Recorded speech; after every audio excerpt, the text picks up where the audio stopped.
Now, COVID infections, they're on the rise once again, and in Queensland, the government is in what I would describe as panic mode. COVID rule changes have been introduced today, shortening the reinfection grace period from 12 weeks down to 4. We're told that the new strains are causing people to be reinfected much quicker than before. Joining me now to discuss this is epidemiologist Tony Blakely. Tony, thank you very much for your time. It's good to have you with us. Pleasure. We've just spoken to the opposition leader there from Queensland about the rapid rise in the number of COVID cases occurring at the moment and the Premier's response. What do you make of that? Well, the numbers are going up. We've got a new variant, Omicron BA4/5, and it is more infectious. The numbers are going to go up not only in Queensland, but throughout all of Australasia and most Western countries. That's what we're facing. The question is, what do we do about it? At the moment, we are assuming those cases will peak at hospitalisation loads similar to perhaps a bit more than what we experienced earlier in the year. Will the health systems cope? That's an open question. What do we do about it? We encourage people to get their next booster dose if they haven't already had it. We encourage people to wear masks in places like supermarkets.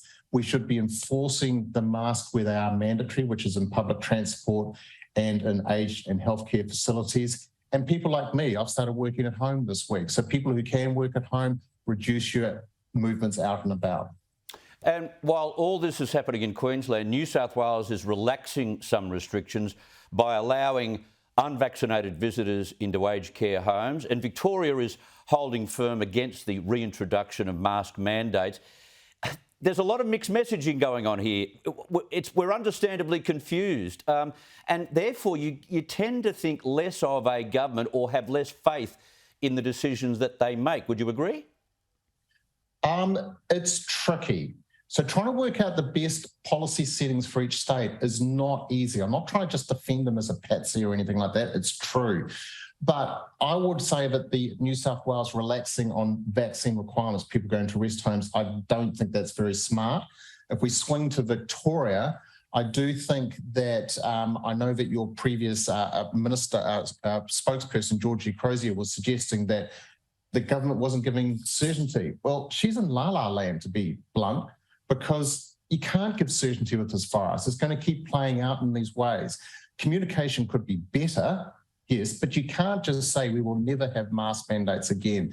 We may need them at some point. Right now in Victoria, my home state, I'm reasonably comfortable with the settings going forward.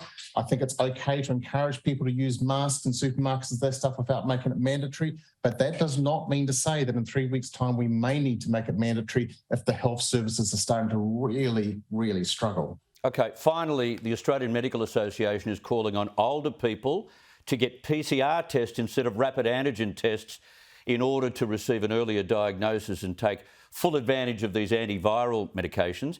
Are rapid antigen tests just not effective against some of these new strains? Yes and no.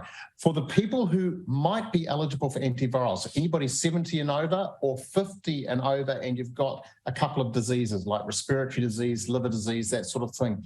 If you've got symptoms or you're concerned you've got COVID, go and get a PCR. Why? Because you will test positive on a PCR earlier than you will on a RAT test.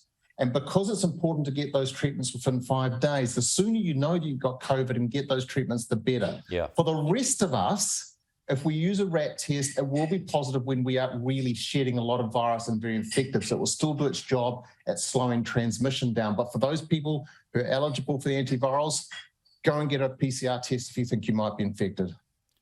Beautiful analysis. Tony Blakely, thank you very much for your time. Pleasure.